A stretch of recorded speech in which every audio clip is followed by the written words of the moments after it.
I mean, and seeing the Amazon River. I mean, there are parts of the Amazon River that you can't see the other side, and so it's just huge. We lived about 300 miles up the river, and we still had tidal surge from the ocean. The river's that big that you would have about a 1 foot tidal surge of the Amazon River from 200 or 300 miles inland. Now, did you see some big snakes over there?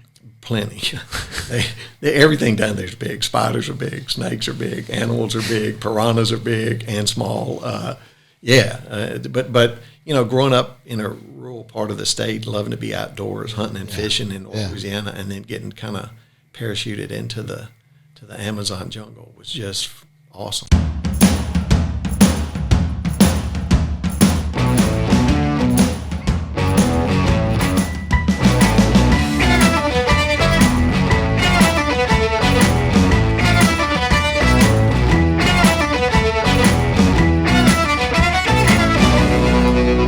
We would like to thank our title sponsor, B1 Bank. B1 Bank knows that entrepreneurs like you are always thinking one step ahead. So you need banking solutions that can keep up. It begins with lending. Does your business need working capital or financing for new equipment? How about a real estate or a construction loan? Good news, the B1 lending team is ready to learn your goals and help you find the best lending option available. Now let's talk about uncomplicating your daily cash flow.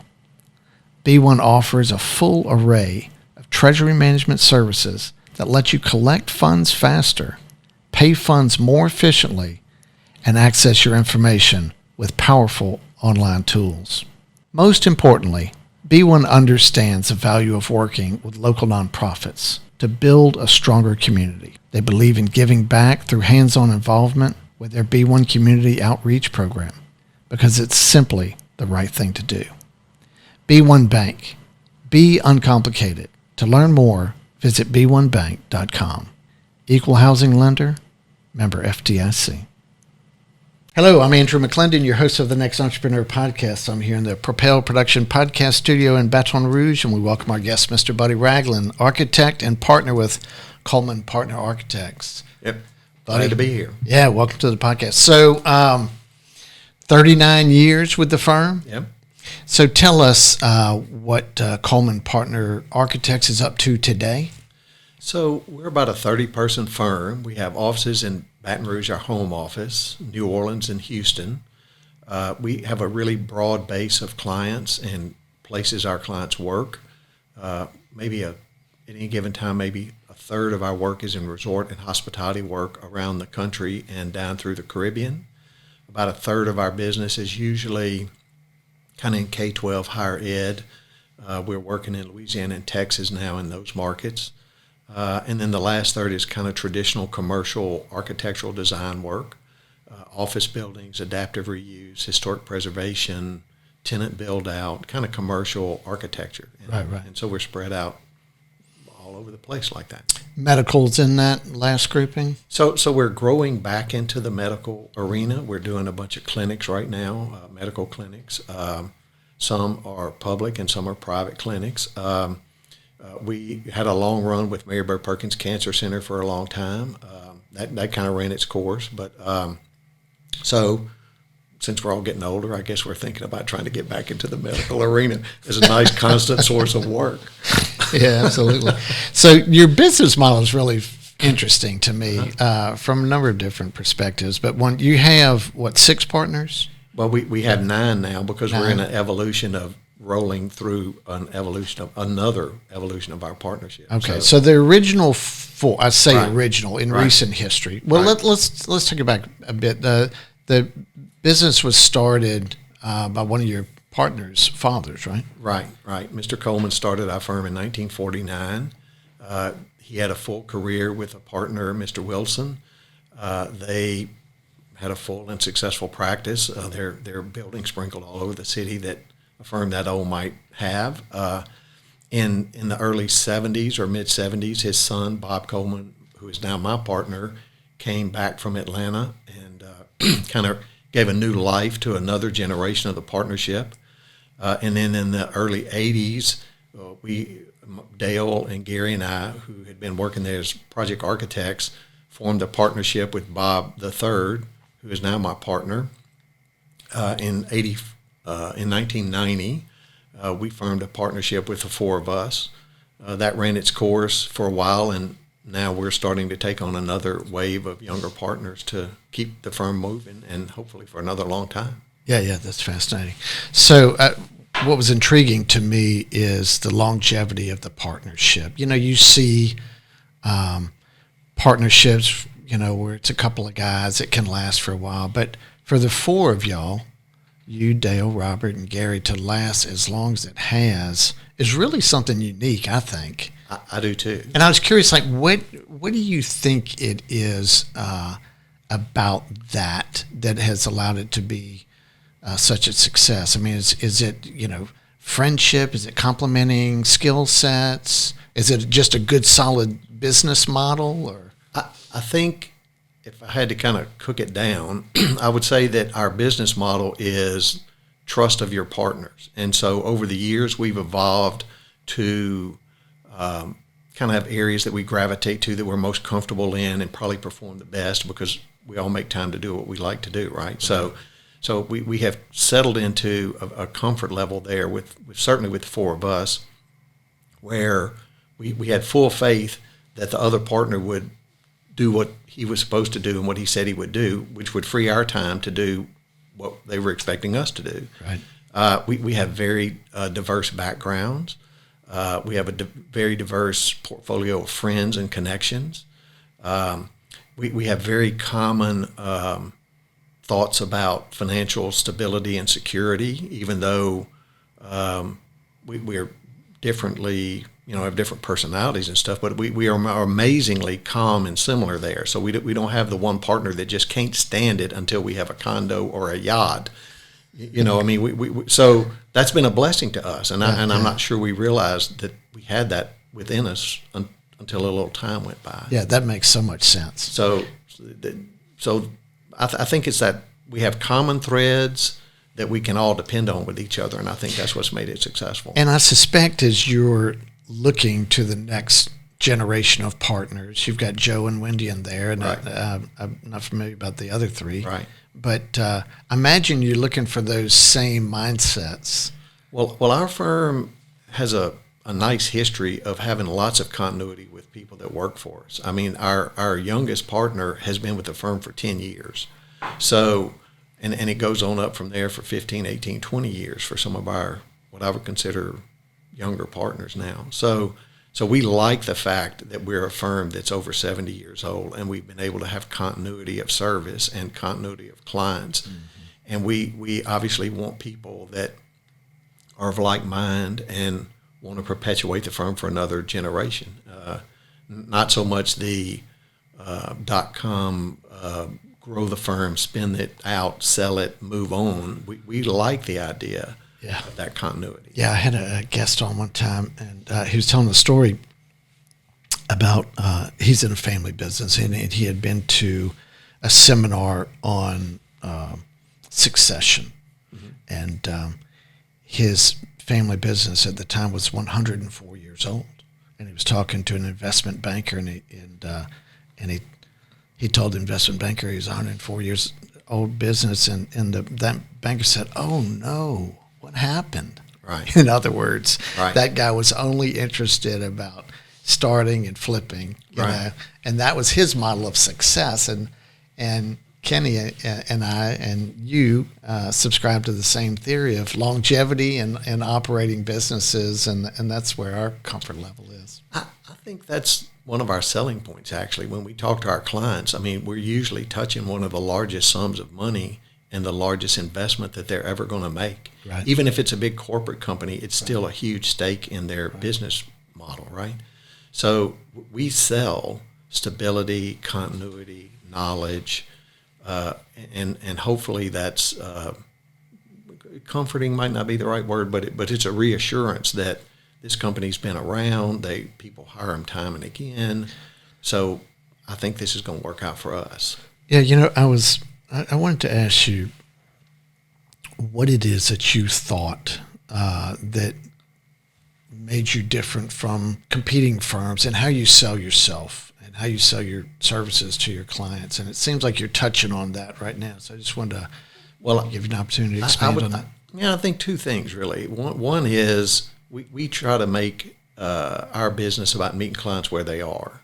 So we tell our clients, whatever it is you want, we're going to give you the best one of those we can with the hand we've been dealt. It might be schedule, it might be budget, it might be aesthetic, it might be some mix of all of those things. And so we spend a lot of time trying to figure out what those serious points are for our client and focus on that. And don't try to convince them to do something they don't want to do, maybe they can't afford. We try to just meet them where they are and give them the best one of those that they can get with the hand we've been dealt. Look, I went through a design build process with your partner, Gary Gilbert, for a church in Hammond. And so I got to see, be inside the design process while your firm did their work for this client. And it was spectacular. I mean, from the presentation on, it was hands down. And I actually thought that the client, after the interview process of 3 or 4 different firms, would maybe just select a local firm because maybe that's what they thought was the right thing to do. But it was hands down. Gary just did an excellent job. And then through the whole process, the way that he communicated and, presented information and ideas, it was a fantastic experience. So, so I know y'all do that exceptionally well. We have the luxury of kind of helicoptering into somebody's problem, or and the curiosity of learning what makes that client tick is the really fun part of this to us. But also what I noticed was the ability to pull in this vast wealth of experience and knowledge. Right. And, in one instance, we were able to address this problem this way or that way. And that was very comforting to the client for sure. Look, I want to shift gears here real quick and take it back to a lunch that I had with you and Daryl Smith one time. Daryl was an owner, and I was introducing your firm to his. And we shared a lunch, and you told some stories from your childhood that were just captivating in a lot of different ways. And I just wanted to try to dial it back and just take it back to where you grew up and your formative years. Sure. So I grew up in a farming community in North Louisiana. My dad was a farmer. Going through probably about middle school, it looked just about like the trajectory you'd expect. We had rice, cotton, wheat, soybeans, just like all of my friends did in that community. How big a farm were y'all? Probably at that time when we made the move and left Lake Providence, several thousand acres of farmland. Some we owned, some we leased. The market really changed. That's a big operation. Yeah, it really was. The market really changed at that time, and my dad decided that he was going to go in another direction, a bold move at his part. And he came home one day and said, I have this really exciting opportunity we're going to undertake as a family, and we're leaving the country. We're moving to Central America, and I'm going to develop a big rice plantation down there. And, of course, I was in middle school. My sisters were in elementary school, and it just seemed like a wild extravaganza, and off we went one summer. So did that mean he was selling the farm? Yeah, we sold everything. I mean, we sold everything. We kept our car, and we put about what would be about a container's, in today's world, about a container's worth of personal possessions, put them on a ship in New Orleans, and they met us in Belize. We drove our family car through Mexico or across Texas through Mexico to Belize, and he started a rice farm down there for some guys out of California, kind of a corporate farm thing, and did that for a couple of years. So my sisters and I went to school down there, and then he got another offer and moved to South America and Brazil. So I mean, that's got to be culture shock, right? From North Louisiana to Belize. Yeah, boy, it really was. I mean, I'm thinking about school. At that age. We went to a Jesuit high school, all boys high school, when I got down there from public school in Lake Providence. all the priests there and brothers were from the Midwest, Kansas, Oklahoma, that kind of thing. Really? So the guys were very comfortable and American, but the schooling process was English because British, it used to be British Honduras, Belize. Right. So it was kind of the English format of education, which was a little different. Mm-hmm. But I went through 9th and 10th grade there, and my sisters went to a Catholic school, all-girls school there. That's kind of how you had school in that country at the time. And how many in your family? I have it's 5. I have 2 younger sisters and myself and my parents. Yeah. So then you were there for a while in Belize, and then you take off to where? So the summer of my 11th grade, my dad came in and said, next adventure, we're going to find a boarding school for y'all, and because I've taken a job in Brazil, and he lived on a larger corporate farm structure 200 or 300 miles up the Amazon River, and my 2 sisters and I went to boarding school in Florida for a year. They went 2 years. I went 1 and graduated. And they stayed down there. My parents stayed down there for about a decade, and lived way out in the middle of the jungle. No, that is wild. Yeah. And it was really fun for me. I was just about the time I was going to college is when they really settled in down there. So I would go down there in the summers and work down there, and kind of in the engineering office or the surveying office or the construction office of the farm, and so for all those summers I did that. And so that's a massive farming operation. Yeah, they were headed towards 40,000 acres of rice, and they had water buffalo. So my dad ran the cattle and rice organization down there for about a decade, and it truly was right out in the middle of the jungle. I mean, it was a 2-hour flight from Belém on a DC-3 or a 2 or 3 day boat ride to go up the Amazon there. So, I mean, you would leave Belém on the DC-3 and you wouldn't see ground again until either the water was wide enough that the trees couldn't cover the streams, or you saw the landing strip out at the corporate farm where we were, and there was nothing in between but jungle for 2 hours on the DC-3. It was awesome. Yeah. And so you spent your summers there. Yeah. Yeah. And I was just curious. I mean, that's so did you look up to your dad as just being this wild, adventurous guy? I wouldn't say adventurous, but he's one of the most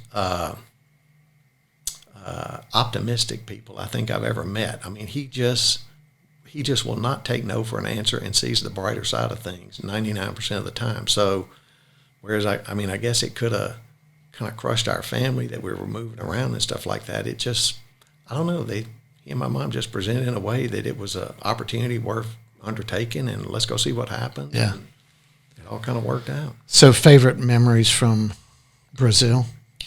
Just being in the jungle. And seeing the Amazon River. I mean, there are parts of the Amazon River that you can't see the other side, and so it's just huge. We lived about 300 miles up the river, and we still had tidal surge from the ocean. The river's that big that you would have about a 1-foot tidal surge of the Amazon River from 200 or 300 miles inland. Now, did you see some big snakes over there? Plenty. Everything down there is big. Spiders are big. Snakes are big. Animals are big. Piranhas are big and small. But growing up in a rural part of the state, loving to be outdoors, hunting and fishing in Louisiana, and then getting kind of parachuted into the Amazon jungle was just awesome. That is such a unique story of a childhood upbringing that. It just captivated me when I first heard some of those stories. I don't cross many with a match to that. Yeah, it's just so exciting. It really was. I mean, it really was. It really was. So when do you remember first being interested in design? So when I was in probably about late elementary school, my parents hired an architect from Monroe to design a house for us.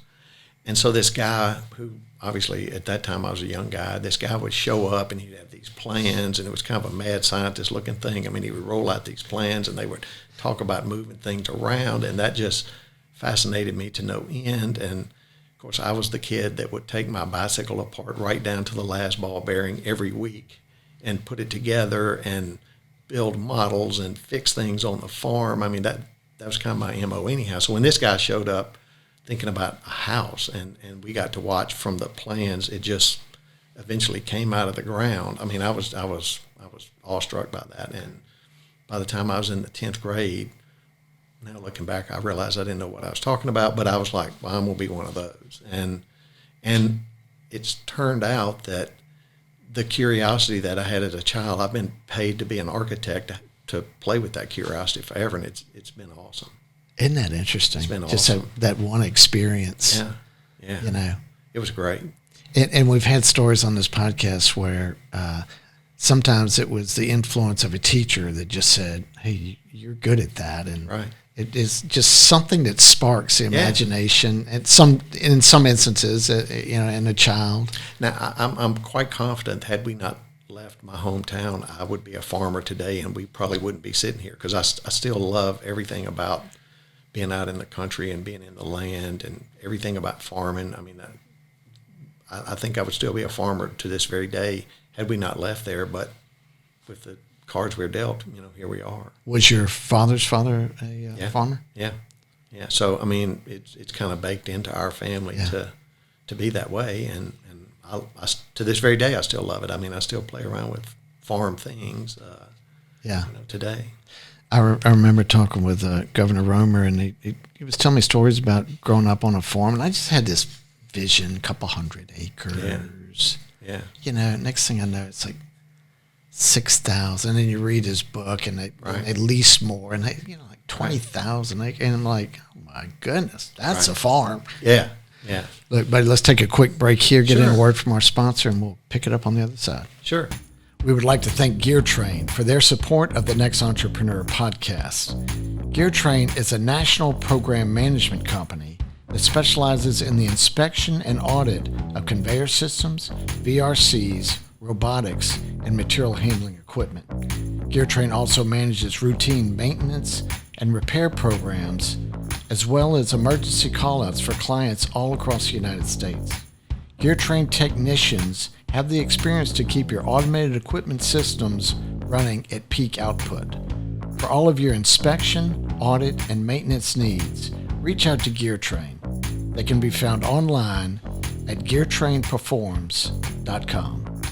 And we are back with Buddy Ragland, partner at Coleman Partners Architect. So, Buddy, you made it back to LSU to go to school, right? Right. So, after high school and then in Florida, then you made it back to Baton Rouge? I came back here because we had family, and could get in-state tuition because I had family here. And obviously by then I decided I want to be in architecture school. So came back here when my folks were still living offshore, and kind of had a touchstone with some family members in the state, and came back here. Ultimately, my sisters did too.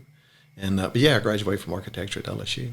And you must have joined Bob Coleman's firm pretty shortly after. So right after I got out of school, I had a couple of professors that were, in hindsight, my kind of pivotal guys. One of them was a guy that was an architect and had closed his firm. And right after I graduated, he said, I'm going to open my firm. He offered me a job, but he said, I'm going to open a firm for a year. I have enough money to reopen a firm for a year. I'm going to hire you to go look for work. I'll tell you where to go look. You go look. You can stay at my house. Because he was a widower at that time. So his son and I, the three of us, stayed in this fun house in Old Metairie. And every day he would give me a list to people to call on to go see if we could get some work. And so he was a formative professor that ultimately gave me my first job. And then another professor I credit him for the guy that would just say, think bigger about it, and think more about it. The first guy was focused on the idea, the singular idea, and just drive to closure on coming up with the idea and making it come true. And the other guy was like, think really big. So the first job I had, we made it for a year. I made my salary. We didn't get any work. He closed the business. But it was an awesome learning experience because, I dealt with rejection about 5 times a day, Yeah, but how can you even sell as a new graduate? He I don't know. He just saw something in me and said that he just figured I could do it. Yeah. And so he would give me this literally. I mean, every week I would have these list of people, and he would say, this guy is on the school board, and I know him from this way and this way and this way. So you go explain to him why they should hire us to do whatever it was. And I'm not kidding. I mean, I met with almost total rejection for a solid year. And little did I know the guy had a reputation that preceded him, and it was uncanny. I would get about halfway through my little speech, and the guy would say, "Stop right there for a minute. Is this the same guy?" And invariably it would be. And so we had a blast. So I learned a lot about that aspect of our business there. And then the next firm I went to, I jokingly say that that's where I learned a lot of the things that I did not want to do in the business of architecture. So those were, when those jobs were in their course, I came back to Baton Rouge and worked for a few months for a firm here, and then the opportunity came up to work with Bob and them, and they were really blowing and going in the early 80s, and didn't look back since then. Yeah, so the mid-'80s, though, was a tough time. Yeah. And very. I can remember,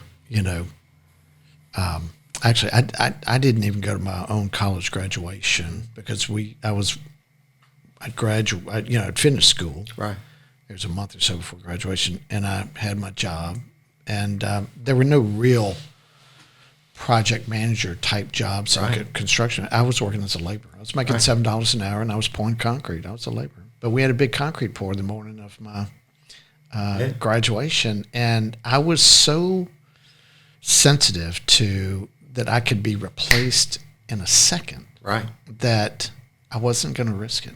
I just was not going to risk it. And now my boss, when he found out after the pour, the superintendent, he was really upset with me that I didn't get him a college graduation. Right. But that's how tough the times were at that very time. Tough times. And, but that's about when you started with Coleman, right? But you guys were rolling at that time. Well, we had a client then that in the end we probably did $100 million worth of construction for them through the 80s in a time where, like you say, you couldn't rub two pennies together in their economy, in the traditional economy. So we made it through that time with that one client doing just crazy amounts of work. Yeah.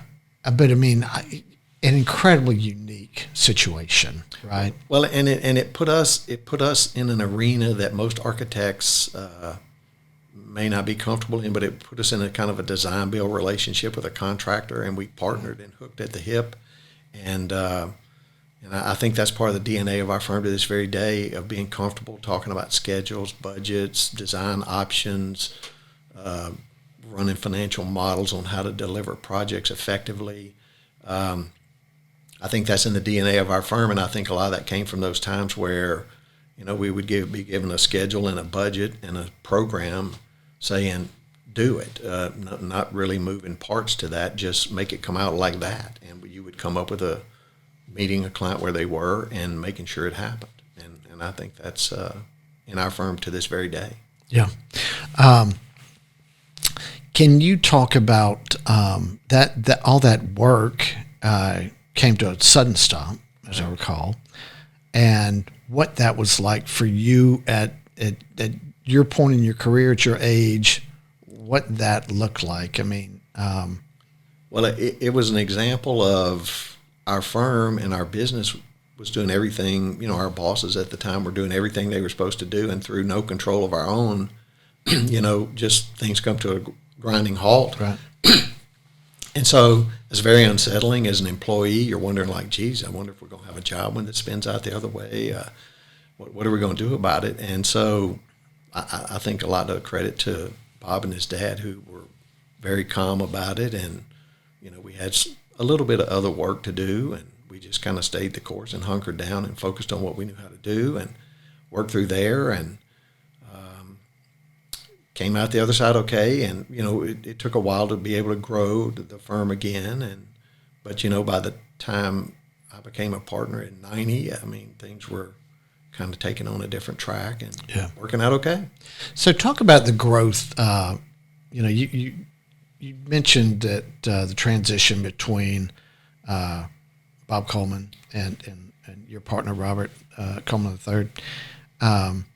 From that point, when the four of y'all joined together, what the growth of the firm looked like? I mean, that we're talking over decades now, Right. but how do you look back on that as far as how you've grown the firm to the size that it is today? So, like I said earlier, I think we kind of lucked into having some common threads of Right.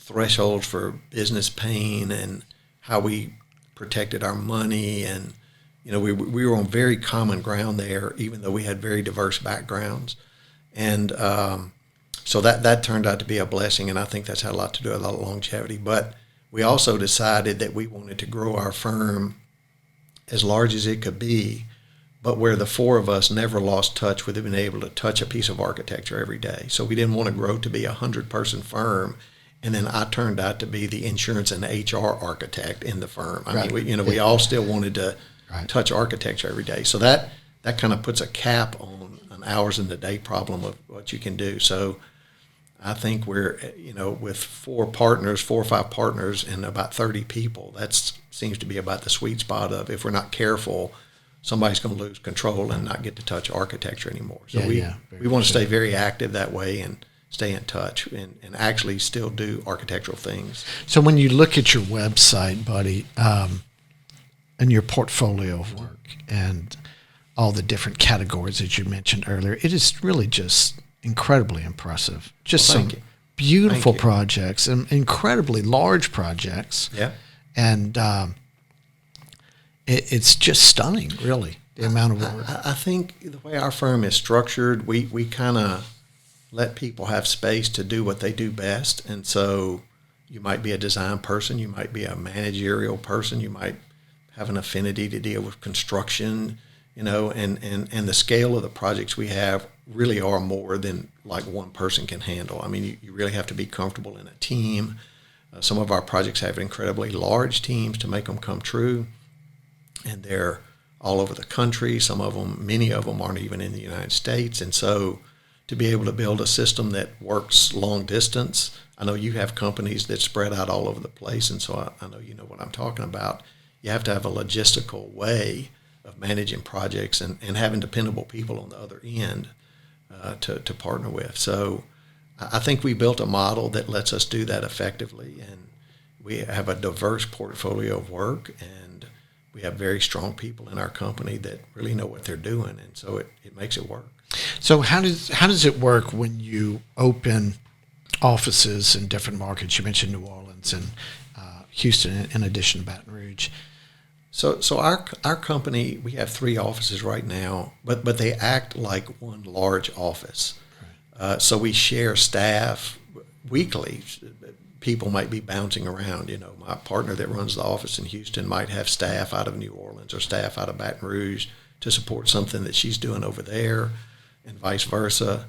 So we really, since we had diverse offices, we were looking for markets and we were looking for capacity in moving to these other cities, and that's how we've grown.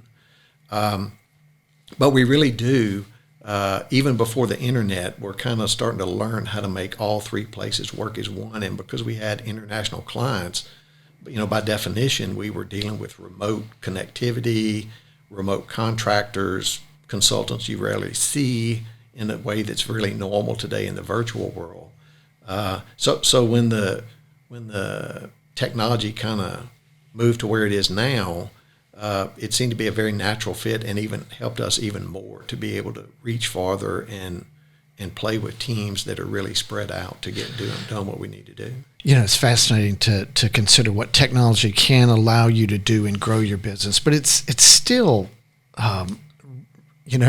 really exceptional to consider the international work that you've referred to, and a lot of that's in the resort sector. Yeah, right. Tell us the Caribbean islands and places beyond that y'all have worked. So we've probably worked in, I'll probably miss a couple, but Costa Rica, Bonaire, Curacao, Aruba, Turks and Caicos, Virgin Islands, half a dozen, so Puerto Rico, and quite frankly, our first international commission was in Aruba, and we've never not had an active project in Aruba since the early 80s in some form or fashion. Some of our clients now are, one of our largest clients is a Venezuelan guy. He's not even a U.S. citizen, but they're for Marriott and Marriott family hotels and resorts. So, we've kind of learned our way around down there and have done some really, really fun projects down there. It really is impressive. And, when I think about that and I imagine you're flying down there, you're checking on them, you're playing a lot of golf, spending a lot of time on the beaches. Not really. I mean, the place that we've designed is under construction so that others can go and do those things. And so to us, I mean, it's pretty much just like going to a job site meeting right here in Baton Rouge. Yeah, I think you told me that one time. And it's like, it's all work, buddy. Yeah, I mean, you are kind of flying to fun places. And It sounds pretty exotic. But really, I mean, we're going to a job site or a job site meeting. And these are big projects. I mean. Yeah, I mean, usually they're, $50, $60, $80, $100 million kind of projects. And so they're complex projects with high expectations and team members all over the place, construction people from all over the place. And so it takes a certain amount of managerial prowess just to kind of keep herding the cats and make it move in the right direction. Yeah, so a lot of corporations out of the U.S. that are owning and operating those. Right. So our largest clients down there are Marriott companies, and that Marriott family of hotels and resorts has grown over the years. But we're doing Marriott hotels. We've done St. Regis hotels, Ritz-Carlton hotels. We've played around with other brands. We're doing some work in Mexico right now with Welk hotels, Westin hotels. So, I mean, Hilton. So they're really kind of resort projects that have their own temperament and pace and corporate guidelines and standards. And then the owners are buying those franchise rights. And so we work for the owner to deploy the franchise rights and obligations of those brands. And so we're kind of standing between the brand, like a Ritz-Carlton or St. Regis or a Hilton brand, and their requirements and the owner's expectations as a developer. You've talked about the different roles that you and your partners have. What is your So I've spent most of my time with Coleman Partners trying to find work for us, looking for work, and then usually I kind of settle in on the backside of things, dealing with budgeting projects while they're in the office and dealing on the construction and kind of contract administration end of the project. So kind of the very front and the very back of the projects is where I spend most of my career. Yeah. So you're back to where you started, right? Yeah. Doing business development, right? Yeah, exactly. You're a little better at it than when you started. I would like to think so. I would like to think so. I have closed a few deals per year now, whereas I was at zero when I started. So I guess I'm getting better. So what is the public-private mix? What do y'all find is a sweet spot for your firm? I would say we're probably 50-50 public and private work. And, that kind of bobs around on any given year. But we clearly have our feet in the public sector world with the state and school boards and then in the private sector too. And as you probably know, I mean, now there's a whole evolution of projects where you're blending those two things together with public-private partnerships. Right. And we've had some really great success in playing in that world too. So that's an area that is certainly going to be around for a long time, and I think we've had some great successes there. So I wanted to talk about risk and how architects think about risk. Mm-hmm. I have some insights of how a developer or a contractor would think about risk. I was curious how you guys look at risk and then what you do to mitigate it. I think your best weapon against risk is knowledge and skill and expertise and know kind of where the ditches are and don't get too far off the ranch. Mm-hmm. And so if you're in an arena where you really are knowledgeable about what you're trying to do, then your risk factor, I think, goes way down. But it's always there, and you have to always pay attention to it, and it can get really ugly really quickly if the wheels come off. But it seems like over the length of your career, that risk consideration has done nothing but increase. Well, certainly in the design and construction world, that's become much more litigious and much more prickly than when I started in this business. And so your ability to kind of take command of your responsibility and hold your ground is even more important, because in our business, there are certainly other professions that are nipping around the edge, trying to take portions of what have traditionally been the role of the architect. And I think the way we've approached it is we like to take on the risk if we can control the outcome of that. We don't back up from taking on obligations maybe in project management roles that maybe some other architects might not be comfortable doing. We don't mind doing that at all if we can be fairly compensated, because we think we have a better chance of controlling the risk that way. I guess another thing would be your subconsultants, Right. which on some of these jobs I imagine could be approaching a dozen or more. Oh, yeah. And on some of these, in fact, just this morning I was on a call where we're talking about a project we're trying to start up in St. Kitts, and I think I have 15 consultants beyond the architectural role to make that hotel project come true. So, But any one of those could make your job, a success or less so.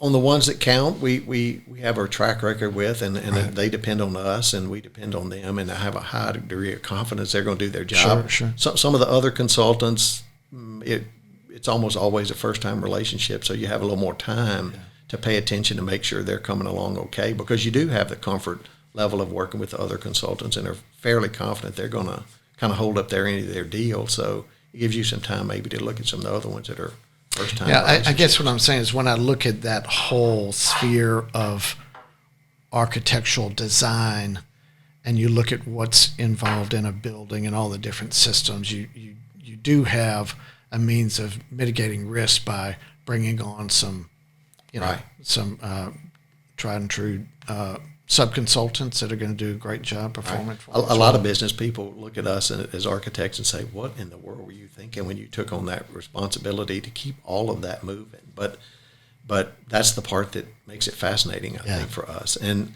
architects are trained. We're one of the few professions that are trained to be generalist. So we're in our comfort zone when we're herding a bunch of cats and trying to make sense of it all and bring an order there. It unnerves a lot of other professions and businesses to have that much going on in front of you, but that's the fun part of it to us, to try to keep all that in order and keep it moving. And so you guys, curiosity and that engagement of all those moving parts is what actually kind of makes it fun. Yeah, and y'all are so good at it. Buddy, let's take another quick break and we'll pick it up on the other side. One of our sponsors, MBD Maintenance, is excited to announce that after 25 years, they're rebranding their company name to Pivotal. It's the same ownership, same staff, same location. Just a new name that better represents the services that they provide their clients across the Southeast United States. Pivotal does commercial building construction and renovation. They do tenant improvement work in retail and office facilities. They do installation of dock doors in distribution centers, storm and fire damage repair, and catastrophe recovery for national disasters. The team at Pivotal is simply the best. They're experienced, they crush schedules, and they have an impeccable safety record. If Pivotal can help you with your next project, you can find them online at pivotalperforms.com. And we're back with Buddy Ragland with Coleman Partners Architects. Buddy, I was curious about this thought about design as an investment. And I kind of tend to think of the world as being broken into two groups. One that view design as bringing value to a project and an investment, and those that don't really understand that. So your thoughts on that? So over my career, I've seen two kinds of clients, and some kind of one end of the bookend might be somebody that wants a small shopping center and they intend to build it, fill it up, and turn it over and sell it. So the financial driver of that person is not necessarily the long-term gain and value of the income of that property, but the opportunity to leverage its value in the short term. So that yields one kind of design model to answer that question. But then you have the other kind of clients, public clients kind of fall in this category, but so do more and more private sector clients, where they are thinking about the longer value of a project. And so it makes them make different decisions about the building materials, the quality of the design, the life cycle of the building. They slow down, and you have an opportunity to talk about those things. And those projects are usually more interesting because you're playing to a longer goal. And those are the two kind of bookends of where projects are going. And I would say that in the last decade, we've had more opportunity to talk to clients about the longer game in projects than the shorter game. And before that, I jokingly like to say that we were pencil whipped by the MBAs, where, you would go to the meeting and the guy would be over there on his laptop saying, well, we just need to take 0.5% of the value of this project away, and so we would just reduce the construction cost by that much, because that's the biggest line item in the pro forma. They won't notice it. And yeah, they'll never know. And you're sitting there going, it's just not possible. I mean, you just cannot move a number like that artificially. I mean, the spreadsheet looks fabulous, but the reality of being able to deliver for that price is something else entirely. And I think architects abdicated their responsibility to make that point. And we're just now turning the corner, I think, where people are giving more thought to that. And I think good architects are bringing value to their clients by being able to show those differences of what those decisions are in the projects that they're delivering. Yeah, absolutely. I was thinking back on some of the interactions with your firm, and you guys have been really strong practitioners of the historic tax credit on your clients' behalf, right. And just done exceptional work there. That's an interesting slice of the market, because it delivers such an economic boost to the project if done right. In today's world, you can generate almost 40% of the cost of the project back to you in cash by selling the historic tax credits. And when you say it like that, people think that's just not possible. That's funny money. But it's real. And the impetus of that is there is intrinsic value in some of our older properties, and there is history and context that come with some of those buildings. And so our country and state have decided that they want to do something to help keep that alive and keep it going. And that's where that program comes from. And what it does for a developer, it puts a lot of potential cash in their pro forma to make that project come true. And which wouldn't happen otherwise. Right. I mean, they very well may just dynamite the building and move on. So you lose some of that history and character that surrounds that property. The other thing is sustainability, and that's become increasingly more important. Well, I mean, the embedded energy in the existing building is just off the charts compared to replacing it. Just reuse it and put that back into commerce for an entire new life cycle of a building. I mean, from a sustainability perspective, that's just it's almost impossible to outdo. I mean, you can't beat that. So if you can find a property that's suitable for taking on a new life, you get the tax credits, you have all the sustainability features that comes with saving all that effort embedded in that building in the first place. It's a win-win for everybody.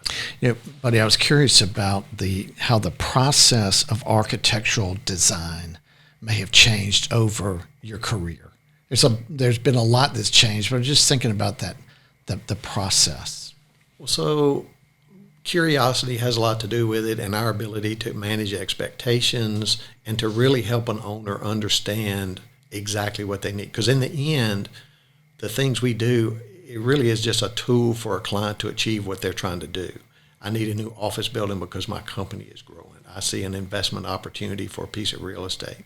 So you're designing a building for a particular reason in mind. So the design process, I don't think has changed that much, but the way we deliver the tools we use and the way and the time in which we deliver projects has changed a lot, particularly on the manpower side and the use of technology and the way we deliver our end product here. When I started at LSU, There wasn't even such thing as a computer where you could do computer-aided drafting. And now you're kind of hard-pressed to find a pencil and a piece of paper in my office. I mean, that I say technology is what has really shifted more than the design process itself. So when you look at the productivity of a seasoned architect today versus 40 years ago, it must be striking, the difference in the production output. It's very different in the amount of production, and it really changes the structure of the manpower within the office. When I started, I mean, I'm kind of making this up to make an example, but there would be 3 or 4 draftsmen, kind of one seasoned guy and a principal. So you might have 6 or 8 people to deliver a project at any one time. And in today's world, I might have 1.5 people or 2 people to do that same amount of work. Wow. So you need a more capable and experienced person to do that job. They're more pivotal in their position within the firm, because if you have 5 draftsmen and lose one, it's not the end of the world. If you have 1.5 persons working on the job and you use one, more than half of your capacity just went away. And it's a more sophisticated person, so it's harder to replace. And so that part of our job has changed immensely, and it's changing more rapidly every day. So when you think, you guys have done some really fantastic projects, some here locally, many of us have seen, but overseas, as you've mentioned as well. When you look back, which projects kind of stick out to you as like, man, this is a project I'm exceptionally proud of? So, like I mentioned earlier, we try to meet our clients where they are. And so I would say some of my most fun projects that I've worked on are the ones when the project came true at the end, and you could just see the client going, man, this fixed my problem. Yeah. That's the one. It doesn't have to be the largest. It doesn't have to be the most expensive. Just to watch them be able to do what they do better because of what you helped them achieve, that's where the fun is to us. That's really where the fun. It's not so much about the awards. It's not so much about the budget. Some of them aren't necessarily, I mean, you might drive by them every day and just not give them a second look. But to those clients, it was a game changer. Yeah. And that's the fun part to us, to see that. So you guys designed the water campus. Right. And an iconic structure there right on the Mississippi River. What was the design impetus for that? So when we went through the selection process and got hired to do that job, they wanted a kind of an iconic building to set the tone for the water campus that was brand new at the time. The water campus, the Water Institute was the first client in that building, and so they wanted to be able to really have a connection to the river, obviously. Right. And so we came up with the idea of building the building out on the Baton Rouge side of the levee, which is a rare occurrence because the river goes up and down so much here. And we were going to originally build the building literally on the dock, which was the first port facility for the Baton Rouge area. But the reason it didn't work is because it's on the wrong side of the river and it's silted in constantly. So you never had a draft to get a ship up to the dock. So that's why the port moved to the other side of the river. Wow. And so for all kind of technical reasons, it wasn't economic to build it on the dock. So we built it between the levee and the dock. Right. And it's really turned out to be a fun project because you'll come here in the fall like now and there's ground, and you come back here in the spring and the river's going right under the building. So it was a really fun project to work on. It's beautiful. And it was a great project. We gave thought to the shape of the building. Everybody asks why you come up with that shape. And if you stand on the levee right there and look around, all the buildings are huge and all the buildings have very simple shape. You have kind of the rectilinear shoebox kind of warehouse buildings. You have those spherical buildings where the wood chips are. You have the pyramid-shaped buildings kind of where the sugar house is. So all of the form givers that you can see standing there are really big primary shapes. And so we came up with the idea for that building to roll in our own primary shape. It's kind of perforated skin, kind of as an homage kind of to the screen porch and the big front porch with that big, covered entry area. So it was a really fun project to work on. I bet. I wanted to shift gears here as we start to wrap up and talk about the importance of the role of community involvement that you have in the community through your business, as well as just the firm in general? I'm a big believer that you should be out in the community, and the community's been good to us, and so I think it's important that you help the community get better too. So I've been active in professional associations and nonprofit agencies and boards, and it kind of feeds your curiosity. I mean, I was on the board of the Baton Rouge Gallery for a while and learned about contemporary art that I didn't know about. Still scratch my head sometimes about, but fun to learn about. And then other things, maybe there's some need in the community that you have some expertise that can help, or just some manpower or connectivity that can help the community. So I think that's an important thing, that most people should try to find a spot that they can help, because there's a friend of mine once told me there's no shortage of good things to help and do in a community, and so you don't have to do them all. You just find one or two that you can have a little influence on, and then you've done what you're supposed to do. Yeah, I think your firm's really good at that. So I want to talk about one of your hobbies, beekeeping. Yeah.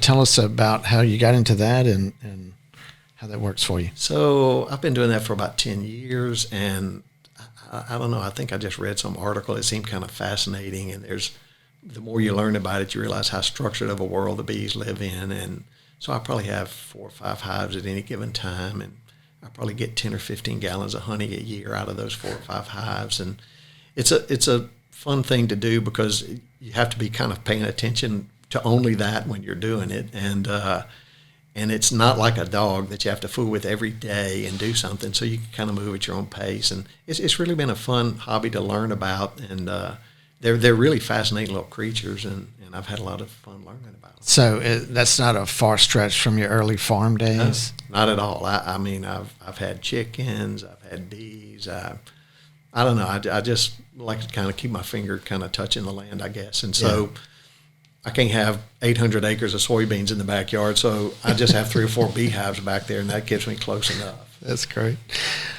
So let's wrap up with this last question. Sure. About the long-term vision that you have for that you and your partners have for Coleman Partner Architects. It seems like the theme that you've mentioned throughout this has been continuity. Right. But do you guys have any more definition to that as far as a vision and a plan for the future? I think our firm's always embraced technology, so that's going to be moving faster and faster for my client, my partners, to learn how to deal with and stay on top of that. I think we got a group that's up to the task, but continuity is a big deal to us, and it's just totally exciting to me to think back when Bob and his dad, asked us to come into the firm as partners, and now we've had a pretty good run at doing it, and now we have a chance to give it to a whole nother generation of people and let them do it too. So to pass that opportunity that was given to us on to another generation of people, and who knows, I mean, another 50 years or so, if it all works right, Coleman Partners will still be here, and it'll be a 120-year-old firm at that point. Yeah, I think that must be very exciting from your perspective to have, have had a career in which you've gotten to do what you love to do, right, and done it in a way that's made you a success, and then done it in a way where there's this potential for longevity and to carry long into the future. And buddy, I think that's pretty spectacular. Well, we just love the opportunity. To this very day, I still am fascinated by what we do and love it every day. And I'm fascinated to go see craftsmen on job sites doing what they know how to do, and it's awesome to see somebody with a vision and a need, and you come back in a few years and there's the answer to their problem, and to be an instrumental person in that process is just a joy. I mean, it really is fascinating. Look, you and your partners, your firm is a great asset to our city and our state, and well beyond. And I appreciate you coming in and sharing your stories with us. I've enjoyed it. Thank you, sir. Yes, sir.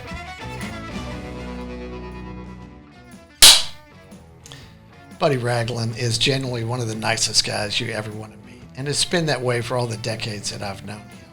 I was intrigued with his stories growing up through middle school and high school and college years with his parents traveling the world.